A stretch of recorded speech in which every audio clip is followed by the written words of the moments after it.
மாலை போட வேண்டாம். புரியுதுங்களா? உங்களுக்கு உயர்வுகளை மற்ற மனிதன் யாரும் கொடுக்க வேணாம். கர்த்தர் உங்களுக்கு தருவேன்னு சொன்னார்ல. சிஸ்டர் கரங்களை விட்டு சொல்லுங்க, கர்த்தர் உங்களுக்கு தருவேன்னு சொன்னார்ல. தருவார். நீங்க விசுவாசிக்கிறீங்களா? பூமியில் வம்சமெல்லாம் உனக்குள்ள ஆசீர்வதிக்கப்படும் பொழுது நீங்க என்ன தரித்திரத்துல இருப்பீங்க? எல்லாருக்கும் வியாதிகளை சுகமாக்குங்கன்னு சொன்னார் இல்ல? தரித்திரர்களை நீங்க என்ன பண்ணுங்க, ஐஸ்வர்யங்களை மாட்டுங்கன்னு சொன்னார்ல. கட்டுண்டல விடுதலை ஆக்குன்னு சொன்னார்ல. அப்போ உங்களை கர்த்தர் விடுதலை ஆக்காம இருப்பாரா? எல்லாருக்கும் கொடுங்கன்னு சொன்னார்ல.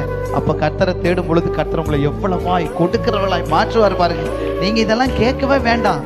தேவனுக்குள்ள நிலைச்சு நில்லுங்க, விசுவாசத்துல ஸ்ட்ராங்கா நில்லுங்க, வசனத்துல உறுதியா இருங்க. இதெல்லாம் வச்சும் கர்த்தர் உங்களுக்கு தர வல்லவரா இருக்கார். அப்படி இருக்கும் பொழுது நான் எதை பிரசங்கிக்க வேண்டும்? எதை பிரசங்கிக்கணும்? அதே ஆசீர்வாதம் உங்களுக்கு பிரசங்கிக்கணுமா?